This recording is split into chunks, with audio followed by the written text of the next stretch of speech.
ब्रह्मा जी नहीं जानते हैं कि रासलीला कोई धर्म नहीं है, बल्कि सभी धर्मों का फल है।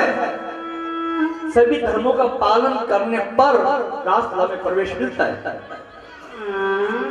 उसी समय प्रभु ने एक और लीला रची, उन सभी गोपियों को अपना स्वरूप दे दिया। अब वहां कोई गोपी थी ही नहीं, सभी कृष्ण ही कृष्ण दिखाई दे रहे थे। रासलीला में स्थित्व पुरुषत्व का मिलन नहीं था। रासलीला में तो अंश और अंशी का मिलन था, आत्मा और परमात्मा का मिलन था। ब्रह्मा जी प्रभु से क्षमा याचना करने लगे। नारद जी को ये आकाश लीला निहारते बड़ा दुख हुआ। नारद जी सोचते हैं यदि आज मैं पुरुष होने के बजाय स्त्री होता तो मुझे भी इस रासलीला में प्रवेश मिलता था। वृंदावन की अधीश्वर देवी श्री राधा जी किसी को दुखी नहीं देख सकती है। राधा जी देखा नारद जी दुखी हो रहे हैं। नारद जी से राधा जी कहती हैं, आप राधा कुंड में जाकर के स्नान कराओ, आपको भी रासलीला में प्रवेश मिल जाएगा। राधा जी के कहने पर नारद जी ने राधा कुंड में स्नान किया और स्नान करते ही नारद से नारदी बन गए।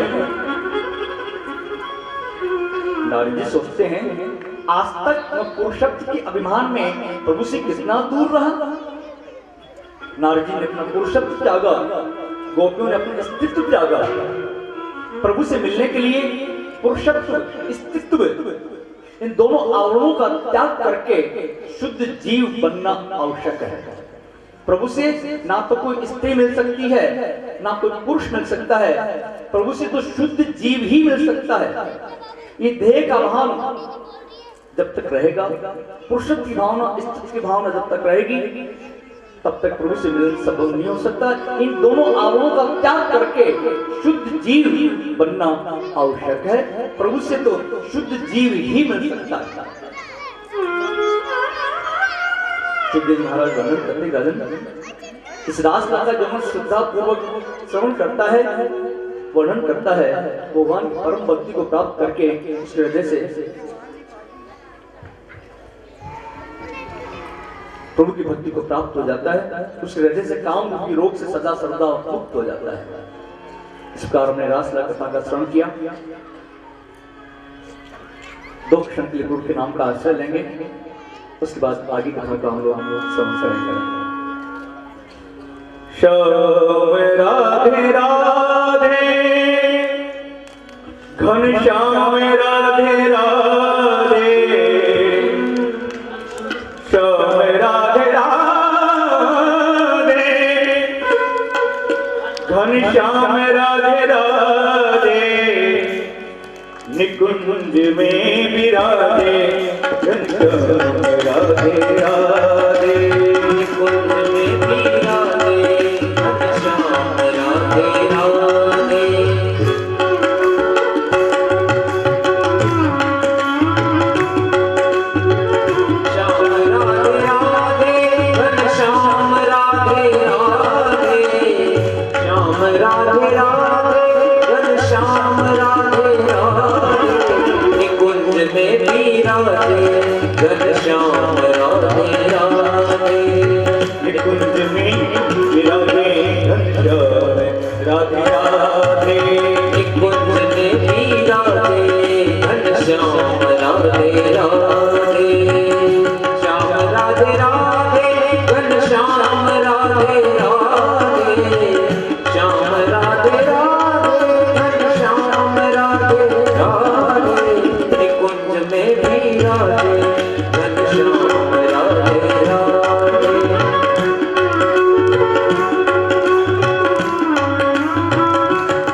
आप लोग शायद परिचित होंगे, जयपुर के करीब करीब सभी लोग से परिचित हैं। शंकर सेवा धाम के संस्थापक श्री प्रहलाद जी यहाँ पर पधारे हैं।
एक बार नारद जी कंस के पास आए और कंस से कहे, कंस तू बड़ा भोला है रे,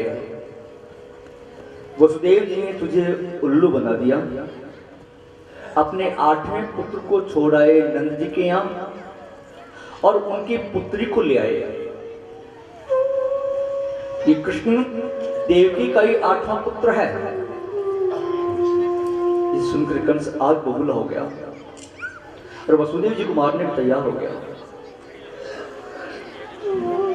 नारद जी कहते हैं वसुदेव जी को मारने से क्या लाभ, तेरा काल वसुदेव जी थोड़ी है, तेरा काल तो कृष्ण है।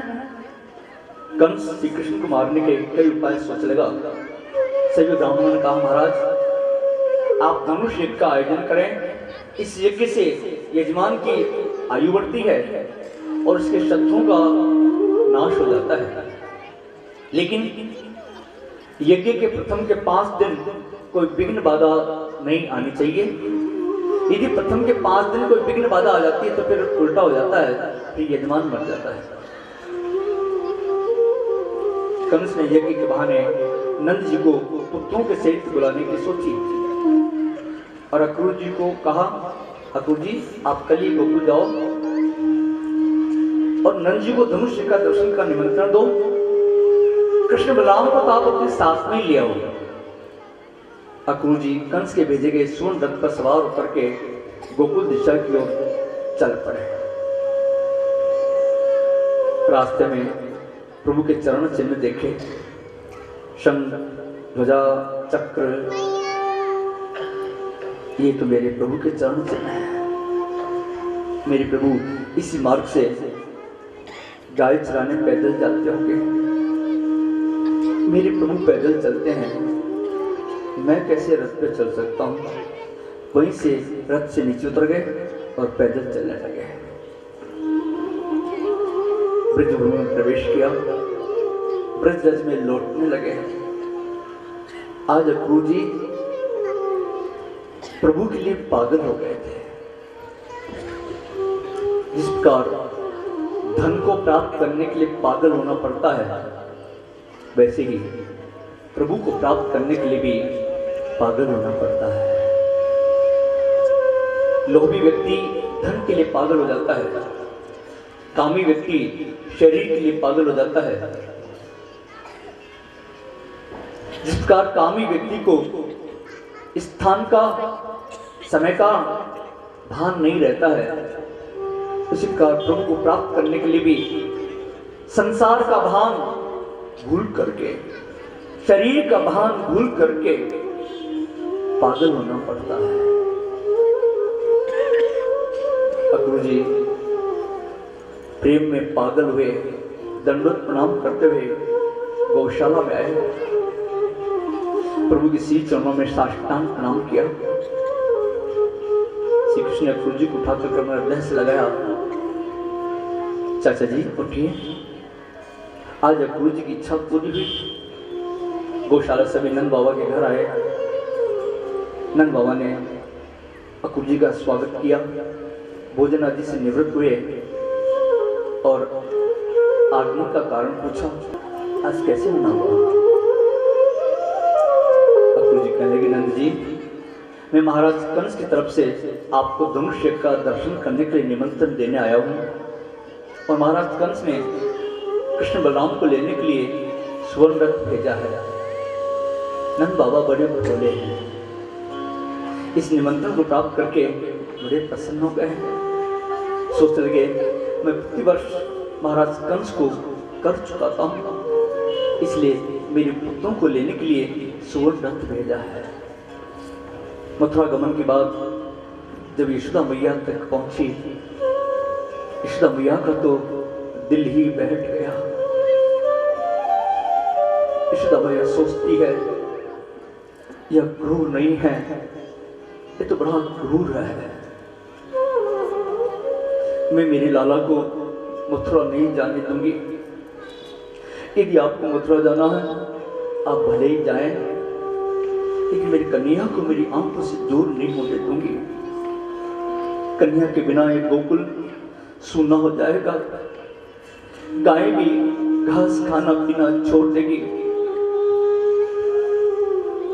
नंद बाबा ने यशोदा मैया को समझाया, ढाढ़स बंधाया। यशोदा, कन्या अब 11 वर्ष का हो गया, उसे कब तक अपनी गोद में छिपाए बैठाए रखेगी? अब तो बाहर निकलेगा, बाहर आएगा जाएगा। 2-4 दिन की बात तो है ही, 2-4 दिन हम मथुरा घूम करके वापस आ जाएंगे, तुम चिंता मत करो। रात में सभी सो गए, लेकिन आज यशोदा मैया की आंखों से नींद कोसों दूर चली गई। यशोदा मैया को नींद नहीं आ रही थी। यशोदा मैया सोच रही थी, कल न जाने क्या होगा,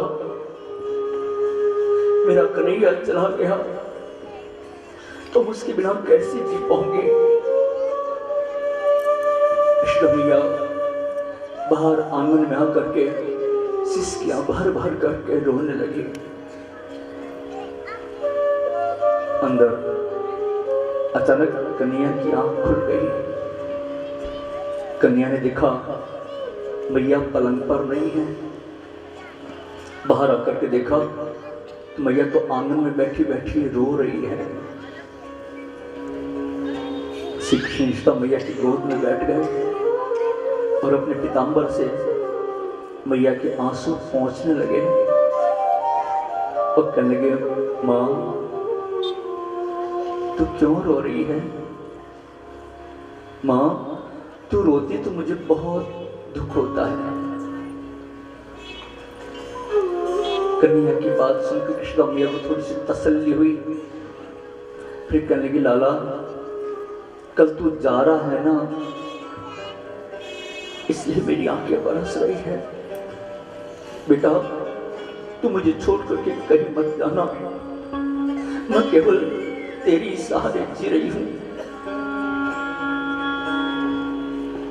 श्री कृष्ण मैया को आश्वासन दिया, ढाढ़स बंधाया, मैया तू चिंता मत कर, मैं वापस जरूर आऊंगा।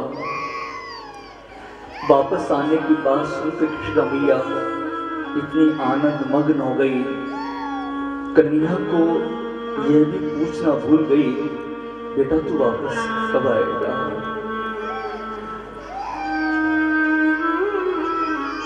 दोनों अंदर आकर के सो गए। प्रातःकाल हुआ,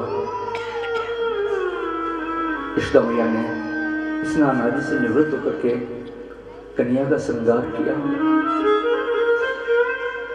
अपने हाथ से भोजन बनाया, कन्या को अपनी गोद में लेकर के अपने हाथ से भोजन कराने लगी। अक्रूर रथ लेकर के आंगन में आए। जब गोपियों को समाचार मिला श्री कृष्ण हमें छोड़ करके मथुरा जा रहे हैं, गोपियां दौड़ी दौड़ी वहां आई। उनके साथ में श्री राधा जी भी थी। श्री राधा जी का श्री कृष्ण के साथ में वियोग का अवसर आज तक कभी आया ही नहीं था। अतः आज राधा जी अचेत हो गई। अचेत अवस्था में कहने लगे, श्याम सुधा प्यारे मेरा त्याग मत करो, हमें छोड़ करके मत रहो। गोपियां अक्रूर जी से रोते हुए कहने लगे, ये तुम्हारा नाम अक्रूर किसने रख दिया? तुम तो बड़े क्रूर हो, हम कन्हैया के बिना यहाँ जी नहीं पाएंगे। हम तुम्हारे घर का कोई भी काम करने को तैयार हैं, लेकिन हमें कृष्ण विरह में मत मारो। कन्हैया के बिना ये गोकुल शमशान हो जाएगा। चाहे तुम बलराम को ले जाओ, लेकिन हमारे कन्हैया को हमसे मत छीनो। ये गोकुल मथुरा की नारियां बहुत चतुरा हैं, वो वहां कन्हैया की ऐसी सेवा करेगी, कन्हैया वहां जाकर के हमें भूल जाएगा।